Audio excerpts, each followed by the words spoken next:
말씀은 이사야서 4장 2절부터 4절입니다. 구약성경 우리 이사야서 4장 2절부터 우리 4절입니다. 같이 우리 합독하겠습니다. 그날에 여호와의 싹이 아름답고 영화로울 것이요 그 땅에 솟아난 이스라엘의 피난한 자를 위하여 영화롭고 아름다울 것이며 시온에 남아있는 자 예루살렘에 머물러 있는 자 곧 예루살렘 안에 생존한 자 중 기록된 모든 사람은 거룩하다 칭함을 얻으리니 이는 주께서 심판하는 영과 소멸하는 영으로 시온의 딸들의 더러움을 씻기며 예루살렘의 피를 그 중에서 청결하게 하실 때가 됨이라. 여호와께서 거하시는 온 시온산과 모든 지표에 낮이면 구름과 연기, 밤이면 화염의 빛을 만드시고 그 모든 영광에 덮개를 두시며. 아멘. 네, 여기까지. 자, 2절에 보면 그날에 여호와의 싹이 아름답고 영화로울 것이요. 여기서 이제 여호와의 싹은 그리스도를 말하는 겁니다. 그래서 그리스도께서 회복을 시켜주시겠다는 얘기입니다. 3장 25절 26절에 보면 너희의 장정은 칼에 너희의 용사는 전란에 망할 것이며 그 성문은 슬퍼하며 곡할 것이요 시온은 황폐하여 땅에 앉으리라. 그러니까 지금 이스라엘 백성들이 좀 어느 정도 이제 하나님의 축복을 받고 잘 사는데, 이 아수르의 그런 이방인들의 그런 공격에 의해서 지금 이스라엘 백성들이 이제 어려움을 당하는 장면입니다. 4장 1절에 보면 그날에 7 여자가 한 남자를 붙잡고 말하기를 우리가 우리 떡을 먹으며 우리 옷을 입으리니 다만 당신의 이름으로 우리를 부르게 하여 우리가 수치를 면하게 하라 하리라. 여기 이제 7 여자가 한 남자를 붙잡고 그 이름을 빌려달라 이렇게 하는 장면이거든요. 왜 그런 일이 일어났냐면 25절에 너희의 장정은 칼에 너희의 용사는 전란에 망할 것이며, 그러니까 모든 남자들이 이 전쟁에 나가서 다 죽은 거예요. 전쟁에 피하니까. 그러니까 자기 가정에 남자가 없는 거죠. 그러니까 남자가 없으면은 이 당시에는 이제 남자가 보호자고 남자가 어떤 그런 그 가정의 대표성을 갖거든요. 그럼 남자가 없으면은 대표가 사라진 거니까 그럼 다른 사람이 와서 다 가져가도 되는 거예요. 빈집이나 마찬가지예요. 내 집을 지키던 사람이 죽은 거예요. 그러니까 옆집에서 다 가져가도 괜찮은 거예요. 그러니까 여기 보면 7 여자가 한 남자를 붙잡고 그 이름을 빌려달라는 거예요. 그 이름을. 그러면은 자기 집에 이제 남자가 있으니까 수치를 당하지 않는다는 얘기입니다. 그런데 만약에 그 이름이 없으면은 남자의 이름이 없으면은 그런 한마디로 빈집이니까 다른 사람들이 와서 다 취해 간다는 얘기입니다. 여자는 사람이 아니냐? 네, 사람이 아닙니다. 구약 시에는 여자는 그냥 재산입니다. 재산. 옛날 구약 시대도 그렇고 지금도 그러는 데가 있어요. 지금도 아프리카에서는 여자는 집안의 재산이에요. 그 집안에 돈이 필요할 때 여자를 이렇게 팔아서 경제적인 이득을 취하는 경우가 많이 있습니다. 근데 만약에 그 집안에 남편이 죽고 아버지가 죽고 그럼 가장이 없잖아요. 그러면은 동네에서 그러니까 추해서 가는 거예요. 서로 이제 데려가려고 하겠죠, 그죠? 그 정도로 지금 이스라엘이 완전히 붕괴가 됐다는 얘기입니다. 그러니까 이 사람들이, 그러니까 이스라엘이 외적으로는 당연히, 요 이스라엘이 외적으로는 번영을 했어요. 외적으로는 번영을 했어요. 그러나 이 사람들이 내적으로는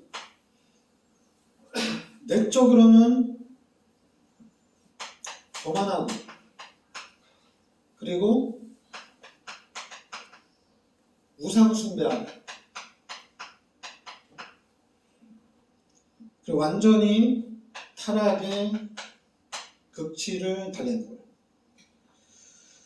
그리고 이제 이런 상황인데 이제는 강대국의 그런 침략이 오는 겁니다. 그 중에서도 이제 아수르의 공격이 있는 거죠. 아수르라는 강대국을 통해서 이제 위협을 받고 있는 건데, 근데 이 사람들이 이제 돈도 있고 경제도 있으니까 그 경제를 가지고 이웃 나라들하고 연합해서 그 문제를 해결하려고 하는데, 근데 결국에는 전쟁을 통해서 하나님이 심판을 한 거죠.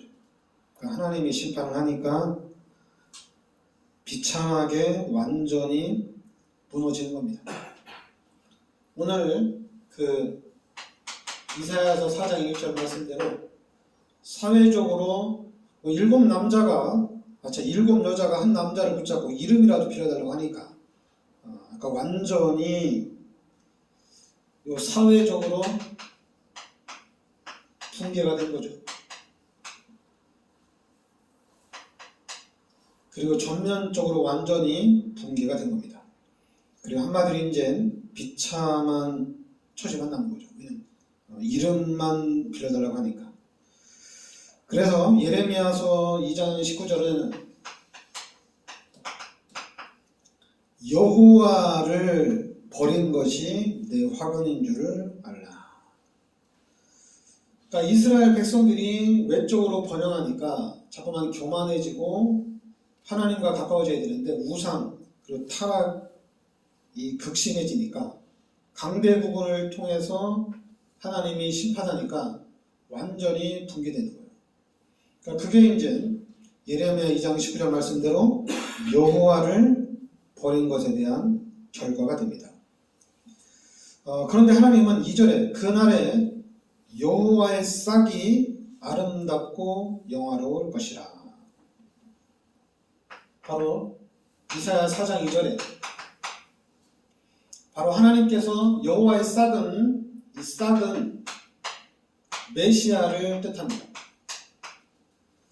그래서 그리스도께서 이스라엘을 다시 회복을 시켜주겠다는 얘기입니다. 여호와의 싹이 아름답고 영화로울 것이요 그 땅에 솟아난 이스라엘의 피난한 자를 위하여 영화롭고 아름다울 것이요. 그리스도를 통해서 아름답고 영화롭게 다시 회복이 된다는 얘기입니다. 그러니까 여기에는 인간의 노력은 필요치가 않아요. 인간의 노력과 상관없이 하나님이 직접 회복을 시켜주시겠다는 얘기입니다. 하나님이 회복을 시켜주시겠다는 얘기예요. 그러니까 우리는 이 하나님의 절대 주권을 믿는 거죠. 그러니까 우리가 하나님을 전적으로 의지하고 믿음을 지키면은 결국에는 승리하거든요. 그런데 외적으로 번영이 되면 이게 좀 바뀌어요. 외적으로 번영이 되면 그 외적인 부분을 지키기 위해서 시스템을 세우거든요. 하나님의 은혜로 하나님의 축복으로 외적으로 번영이 되면 그럼 더욱더 우리가 믿음으로 가야 된다. 우리가 더 믿음을 지켜야 된다. 그래서 믿음으로 가야 되는데 근데 우리의 신앙생활이 당연히 우리가 믿음으로 가야 되지만은 육신적으로도 우리가 준비를 해야 된다. 이렇게 생각을 해요. 그러면 육신적으로 준비를 해야 돼요. 근데 육신적으로 준비를 하는데 실제적으로 육신적으로 준비하는 게 아니라 복음적인 부분에 믿음이 성장할 수 있도록 도와줘야 되거든요. 믿음이.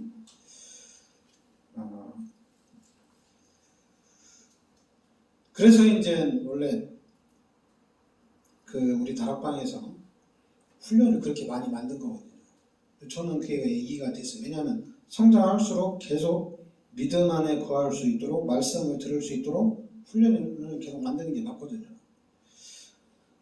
그런데 이제 다 맞는데 그런데 이제 외적으로 번영하니까 그 지도자들이 그러니까 지도자들이 이렇게 되는 거예요. 지도자들이 교만해지고 지도자들이 타락을 하는 거예요. 그러니까 이게 문제가 되는 거죠. 그래서 그러니까 여러분들도 예수 믿고 하나님이 축복해 주셔서 회복이 될 수가 있어요. 근데 회복이 되면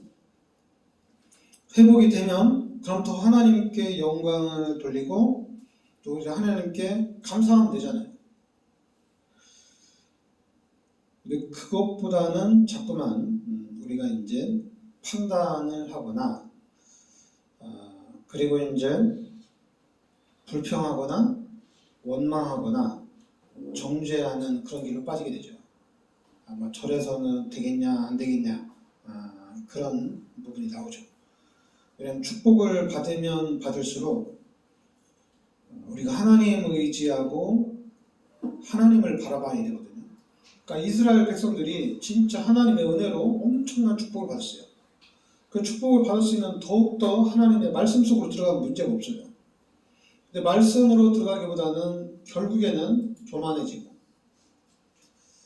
여기는 이제 우상숭배인데 우리 기독교인들은 자꾸 종교에 빠지게 되죠. 종교에 빠지게 되고 그리고 엄청난 또 타락을 일으키게 됩니다. 그런데 하나님이 이 이스라엘 백성들을 그리스도께서 회복을 시켜주신다는 얘기입니다. 그러면서 이제는 3절에 보면 시온에 남아있는 자, 예루살렘에 머물러 있는 자, 곧 예루살렘 안에 생존자 중 기록된 모든 사람은 거룩하다 칭함을 받으리니 이렇게 나옵니다. 그러니까 하나님이 그 중에서도 남은 자가 있어요. 다 타락한 것이 아니라 남아있는 자가 있습니다. 하나님의 어떤 그 기록 속에 남아있는 자, 기록된 모든 사람은 거룩하다 칭함을 받으라. 그러니까 이 남은 자를 통해서 하나님이 또 하나님의 일을 진행을 시켜 나가는 거예요. 그러니까 여기는 또 이제 우리가 이제 우연히 남은 자라고 할 수 있는데 그게 아니라 3절 하반절에 보면 기록된 모든 사람은 거룩하다 칭함을 받으리라 이렇게 나옵니다. 기록된 자입니다. 기록된 자. 그건 바로 뭐냐면은 선택받은 자입니다. 선택받은 자. 그러니까 하나님께서 선택받은 사람들을 통해서 하나님이 하나님의 일을 해 나가신다는 얘기입니다. 그래서 디모데후서 1장 9절에 보면 우리를 부르심은 우리의 행위대로 하심이 아니며 그러니까 하나님의 뜻과 하나님의 계획대로 부르심을 받은 사람, 행위대로 부르심을 받는 게 아니라 하나님의 뜻대로 부르심을 받은 사람들입니다. 그러니까 이 부르심을 받은 사람을 통해서 하나님이 다시 회복을 시켜나간다는 얘기입니다. 그러면서 이제 4절에 이는 주께서 심판하는 영과 소멸하는 영으로 시온의 딸들의 더러움을 씻기시며 예루살렘의 피를 그 중에서 청결하게 하실 때가 됨이라. 여기 보면 하나님께서 청결하게 하실 때가 됩니다. 이렇게 나옵니다. 이렇게 말씀하는데, 그러니까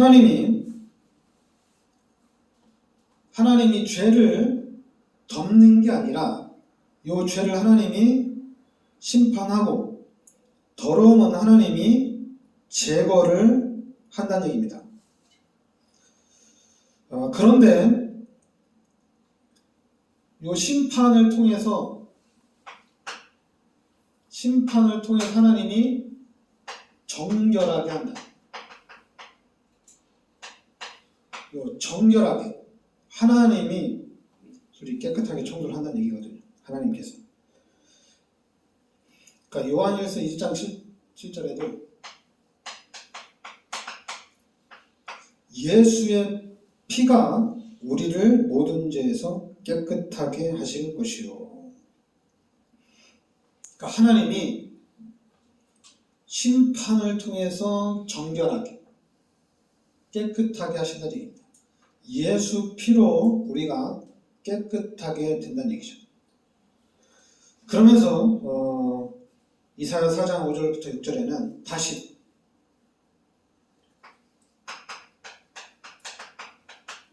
이제는 깨끗하게 한 이 사람들은 여호와께서 거하시는 온 시온산과 모든 지폐 위에 낮이면 구름과 연기, 밤이면 화염의 빛을 만드시고 그 모든 영광 위에 덮개를 주시며 또 초막이 있어서 낮에는 더위를 피하는 그늘을 지으며 또 풍우를 피하여 숨는 곳이 되리라. 그러니까 이제 우리가 출애굽 당시에 구름 기둥, 불 기둥으로 이스라엘 백성들을 하나님이 지켜주신 거죠. 마찬가지로 하나님께서 구름 기둥, 불 기둥으로 하나님이 다시 함께 하면서 하나님이 지켜주시고 하나님이 보호해 주신다는 얘기입니다. 그러니까 4장 1절에 완전히 붕괴됐는데 이제는 하나님이 초막을 짓고 그 초막에서 하나님이 함께 하시면서 하나님이 지켜주시고 보호해 주신다는 얘기입니다. 그러니까 여러분들이 우리가 신앙생활 하는 데 있어서 참 중요한 부분이 뭐냐면은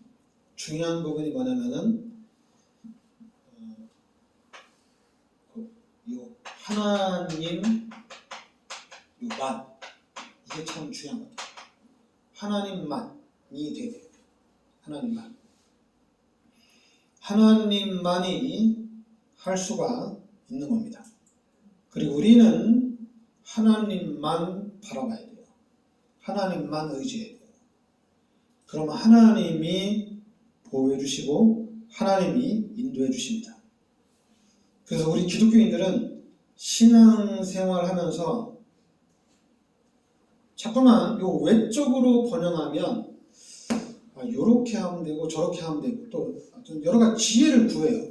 지혜를 구해서 그 지혜로 해나가려고 하는데 그게 아니라 우리는 항상 하나님만 바라보고 하나님만 의지하고 하나님의 보호가 있어야 된다는 얘기입니다. 자꾸만 그래 하나님이 지켜주시는 것도 맞는데 돈도 있어야 되고 그리고 우리의 몸도 건강해야 되고 그래야지 이게 다 지켜지는 거지. 봐라 돈 없으면 교회 갈 수 있냐. 야 우리가 좀 거지 같은 사람이 교회 가면 좋아하겠냐. 돈 있는 사람이 교회 가야지 교회가 좋아하지. 솔직히 지금 거지가 오는 건 싫어해요. 교회마다. 그러니 돈 있는 사람, 엘리트가 오면은 난리가 나요. 와 하나님이 엘리트를 보내셨다. 그러니까 어떻게 돼요? 당연히 교회가 타락을 하는 거죠. 그런데 하나님만 바라보는 교회가 되면 이거는 달라져요.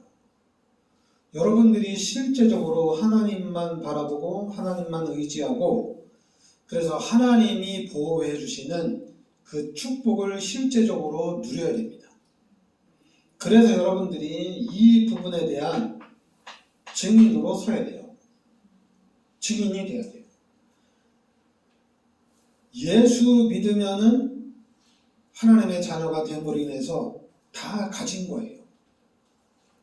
자꾸만 당신이 이제 예수를 믿고 당신이 구원받았지 않냐? 그러면 이제 당신은 이제 성령 인도를 잘 받아서 하나님의 능력을 받아서 성공을 해야 된다. 그래서 우리가 세계 복음화를 해야 된다. 이 말이 틀린 말이에요. 세계 복음화는 하나님이 하십니다.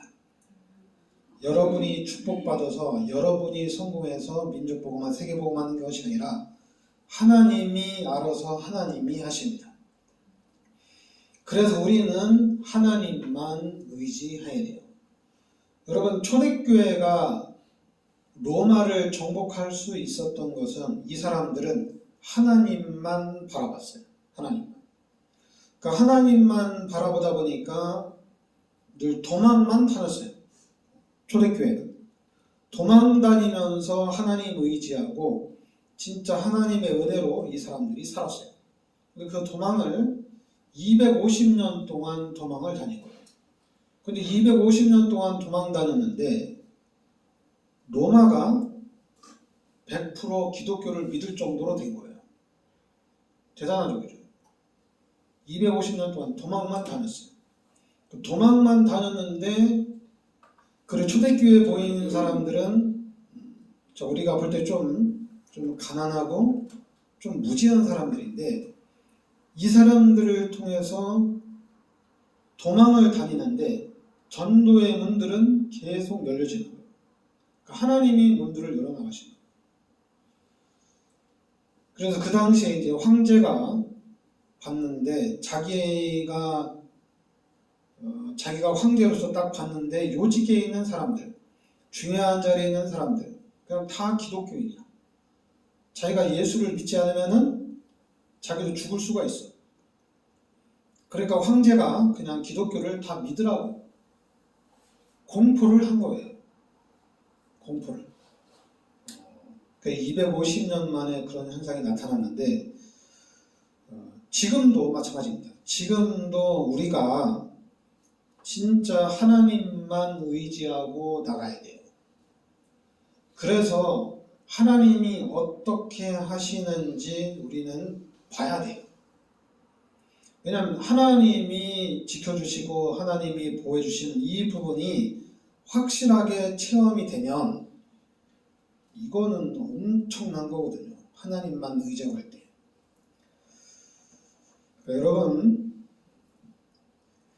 그러니까 여러분과 제가 하나님이 해 나가시는 그 부분에 대한 우리가 참 증인으로 서야 될 줄 믿습니다. 여러분들이 하나님만 바라보시기 바랍니다. 하나님만. 하나님만 바라봐서 그 하나님이 원하는 쪽으로만 가시기 바랍니다. 그럼 반드시 하나님이 해 나가실 거예요. 자꾸만 내가 볼 때 이렇게 해야 된다. 이게 나오거든요. 왜냐하면 하나님만 의지하자. 우리 기도하자. 기도해서 성령님도 받자. 기도 속으로 들어가야 되는데 기도하면서 성령님도 우리가 잘 받아야 된다. 그래서 자꾸만 좋은 쪽으로 선택을 해 나가려고 해요. 근데 결국에는 요 인간이 하는 모든 일들은 완전히 멸망을 당한 거예요. 완전히 패망하는 거예요. 여기 보면은 장정입니다. 장정이 칼에, 용사는 전란. 그러니까 장정과 용사들이 완전히 망한 거예요. 아니 장정과 용사들이면 싸움에 나가서 이겨야 되잖아요, 그죠? 이겨야 되는데 완전히 패망을 한 겁니다. 그러나 결국에는 그리스도께서 회복하시고 그리스도께서 인도해 가는 거예요. 그래서 그러니까 우리 교회는 하나님이 축복하는 교회, 진짜 하나님의 은혜가 있는 교회가 되어야 될 줄 믿습니다. 그래서 누구든지 이 하나님의 은혜 속으로 우리가 들어야 될 줄 믿습니다. 네, 기도하겠습니다. 하나님, 이스라엘이 이 강대국의 위협 앞에 이 강대국을 통해서 하나님만을 바라봐야 되는데 자꾸만 인간적인 부분 또한 사람을 바라보고 사회적인 현상을 바라보다가 완전히 멸망을 당합니다. 그러나 하나님은 또 그 남은 자 그리스도를 통해서 또다시 모든 것을 회복해 나가는 것을 봅니다. 하나님, 우리는 처음부터 하나님만을 의지하고 처음부터 그리스도를 붙잡게 하여 주시옵소서. 그래서 하나님이 이루어 나가시는 그 역사의 주인공이 되게 하여 주시고 하나님께서 일해 나가시는 그 일에 쓰임받는 일꾼의 축복을 누리게 하여 주시옵소서. 예수 그리스도의 이름으로 기도합니다. 아멘.